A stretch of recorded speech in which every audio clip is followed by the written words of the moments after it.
desembargadores, e ali se vota sim, não ou outra. E aí, aprovada, vale o resultado, mas vale com aquela fundamentação que o precede. E isso facilitou, agilizou as questões no âmbito do Tribunal Regional. Pois bem, então, essa uniformização levada a efeito pelo tribunal gera uma mitigação no livre convencimento, porque, a partir de então, os juízes passam a seguir aquela jurisprudência fixada pela sua Corte Federada. E aí, aquilo se reproduz, vai pacificar, vai incentivar o acordo, vai eliminar uma série de dissídios. Agora, se perguntarem, esta jurisprudência, neste momento, ela é passível de reclamação? A meu juízo, não. Da uniformização, não. Mas o do incidente de resolução de demandas repetitivas e do incidente de assunção de competência, ela é obrigatória. E aí a reclamação, que é uma ação autônoma, o próprio desembargador, com uma decisão, pode cassar a decisão que é contrária à que foi proferida nesses incidentes. Mas a da uniformização, necessariamente, ainda não. Se constituir em súmula, aí o artigo do Código vai dizer que necessariamente teria que ser seguida. E aqui se resolve a questão no âmbito do tribunal. Agora, passamos aqui para o agravo de instrumento e o recurso de revista. Análise antes e depois da lei. Vocês desculpem aqui que eu dou essas puladas aqui. Como eu havia dito, a análise do recurso de revista antes da lei, ela era retrospectiva, ela era controle de legalidade e as súmulas eram persuasivas. E, ou seja, a jurisprudência era meio para eu controlar o resultado da decisão. Se tiver divergência, eu decido e julgo o mérito. Se não tiver, assim não ajo. Mas agora, a função do tribunal é diversa. É uma função que visa preservar a unidade da jurisprudência. Óbvio que nós ainda temos um acervo monstruoso de processos, o que nos levará ainda algum tempo para solvê-los, mas agora é o momento adequado para que os tribunais passem a exercer a sua jurisdição com força e aumentar a autoridade das suas próprias decisões a partir do momento em que uniformizam aquilo que está divergente. E tanto isso se fortalece que nós editamos uma instrução 40 após a lei, que fez a seguinte mudança no sistema de admissibilidade dos recursos. E essa mudança é muito relevante no contexto dos recursos. Eu disse que, por força de uma súmula, quando o tribunal admitia o recurso por um capítulo, todos voltavam para o Tribunal Superior, ou seja, eu estou retirando a jurisdição do Tribunal Regional. Com o novo Código, nós editamos a Instrução 40, que diz o seguinte: admitido o recurso por um de seus capítulos, os demais deverão ser objeto de agravo de instrumento, ou, se não, de embargo de declaração para suprir omissão, se não houver a decisão de admissibilidade com relação àquele capítulo. Para fazer o quê? Para dizer o seguinte: olha, vai preservar a jurisdição do tribunal e não devolver tudo para o Tribunal Superior do Trabalho. Então, hoje, os nossos recursos, vem o recurso de revista daquilo que foi admitido e vem o agravo de instrumento de ambas as partes, que não, ou de uma das partes, naquilo que não foi admitido. Mas é no sentido de preservar a jurisdição do Tribunal Regional e não usurpá-la. Por isso que nós fizemos a modificação, que é preciso que a jurisdição dos tribunais regionais sejam valorizadas, porque elas estavam se tornando tribunais de passagem. Um tribunal que recebe 350 mil recursos, evidentemente, está julgando quase tudo. Está absorvendo toda a jurisdição do país. Então, hoje, nós queixamos, possivelmente, de comportamentos do Supremo Tribunal Federal quanto à repercussão geral, mas nós tínhamos esse mesmo procedimento. Então, é preciso que nós consertemos a nossa casa para podermos criticar. E nós ainda estamos com muitos problemas internos no tribunal para acertar essa ideia de uniformização da jurisprudência. Porque hoje nós temos um órgão que é o uniformizador da jurisprudência nacional, que é a SDI 1 do Tribunal Superior do Trabalho. A SDI 2, como o senhor sabe, ela tem competência ordinária para ações decisórias e mandado de segurança, e a STC para os dissídios. O problema é que a SDI 1 ela é composta por 3 membros da administração e os 11 são membros de turma. Só tem um problema, ele tem 8 turmas. Então, tem turmas que tem 1, tem turmas que tem 2. E se eu tenho turma que tem 2, uma turma passa a ter um maior peso do que a outra turma. E pior, quando eu tenho um, o voto dele passa a ser um voto pessoal e não um voto fracionário. Porque, necessariamente, quem está representando a turma sente-se, às vezes, motivado a decidir conforme a sua convicção pessoal que ficou vencido na turma. Então, ele está quebrando o sistema. A coerência sistêmica está sendo perdida dentro do próprio tribunal. Porque eu teria que ter 2 representantes por turma. 2. Mas aí dizem, bom, mas a STI virou pleno. O problema é que o que ela decide agora vale para o Brasil inteiro. E como é que eu vou deixar esse desequilíbrio dentro?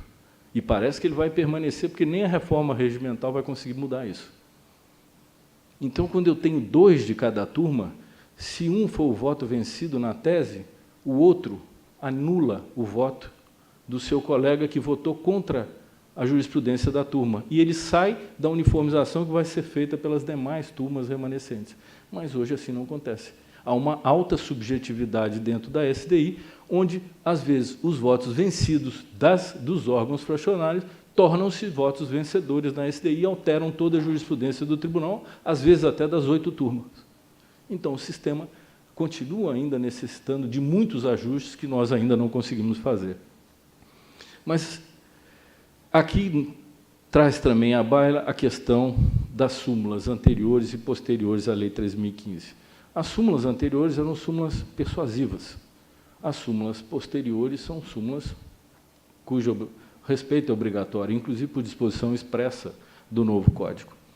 O tribunal tem mantido a tranquilidade no exame dessas questões, os repetitivos estão seguindo com uma certa razoabilidade e o que vier deles automaticamente vincula todos os tribunais. E é por isso que nós estamos tendo muita cautela, até para que os tribunais uniformizem a sua jurisprudência e tragam os fundamentos para que possam ser objeto do debate. Porque o que está acontecendo hoje é que nós estamos nos incidentes de repetitivos e de assunção necessariamente com os fundamentos fracionários e não com os fundamentos integrais. Então, há tribunais que sequer participaram do debate, porque não têm decisão a respeito daqueles temas, porque não se propuseram a uniformizar. Ou seja, as coisas vão ser uniformizadas conforme a instrução mais democrática desses incidentes. Mas eles serão passíveis de não observados de reclamação. E, obviamente, que essas reclamações, quando houver decisão do incidente do Tribunal Superior do Trabalho a respeito de temas, não serão dirigidas para o Tribunal Superior do Trabalho. Elas serão dirigidas para os tribunais regionais do trabalho, porque a reclamação só cabe para o Tribunal Superior depois de esgotada a instância ordinária. Quem vai ter que controlar a nossa jurisprudência é o próprio Tribunal Regional, porque ele não pode ir per saltum para o Tribunal Superior. Isso foi o que resultou da Lei 13.256, logo após a edição do novo Código de Processo. Portanto, a repercussão desses incidentes traz essa perspectiva nova para os tribunais regionais. E eu tenho insistido muito na perspectiva de que, se nós tivermos decisões construídas através de uma argumentação jurídica que vem da primeira instância e vai para o tribunal, e ali se formula um conjunto de fundamentos, necessariamente o controle do Tribunal Superior do Trabalho será apenas da unidade do direito e não o exercício de uma função de revisão ou de controle de legalidade das decisões dos tribunais regionais. Mas essa é a grande dificuldade. Hoje nós tivemos alguns casos recentes no Tribunal Superior que traziam a seguinte dificuldade no tocante à uniformização da jurisprudência no âmbito dos tribunais. Houve um caso de um determinado tribunal do país em que o Tribunal Superior determinou a remessa dos autos para que a tese fosse uniformizada, porque havia divergência interna. Pois bem, esse foi para o meu gabinete, voltou com a decisão do tribunal, dizendo o seguinte: olha, esta tese foi uniformizada em tanto do tanto.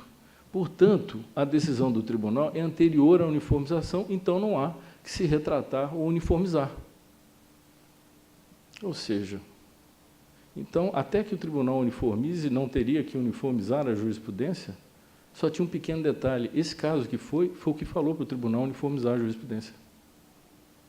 Era o caso primeiro daquele regional. devolveram dizendo, olha, nós uniformizamos, mas nesse não pode porque ele é anterior à uniformização. Mas por óbvio. Então, o que a lei diz? A partir da vigência da Lei 13.015, não pode haver divergência jurisprudencial dentro do Tribunal Regional. O tribunal tem que consertar. Isso fortalece a sua jurisprudência, dá legitimidade e argumentação jurídica, fruto do debate entre as turmas conflitantes, levará ao amadurecimento da causa e trará elementos para que possam ser analisados pelo Tribunal Superior, se houver uma alegação de violação ou divergência com outro tribunal, que vai aquele primeiro slide que passei, que é a função dos tribunais regionais. É exatamente aferir na prova, interpretar, construir o caso concreto para que possa ser efetivamente decidido por uma instância extraordinária. Agora, se nós passarmos com a ideia de transcendência, uma repercussão geral para o Tribunal Superior do Trabalho, eu confesso que eu vou ter muitos colegas felizes, porque basta uma decisão da SDI para que essa decisão valha para o país inteiro, sem nenhuma maturação de decisão. O que nós reclamamos hoje da repercussão geral? É porque se avança sobre matéria infraconstitucional, cuja competência seria nossa, e se decide vinculando todo o país. E é isso que nós temos que refletir. Primeiro, qual é a técnica legislativa que nós temos? Segundo, qual é o papel das nossas cortes? E terceiro, o que nós temos que prestar para a sociedade? Esse é o grande problema.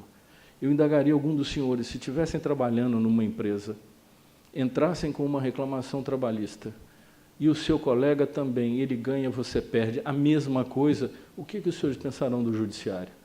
Para que tem toda essa estrutura? Porque a única coisa que o empregado quer saber é o seguinte, quais são os meus direitos? E o patrão quer saber o seguinte, o que eu tenho que pagar? E nós não estamos conseguindo fazer isso.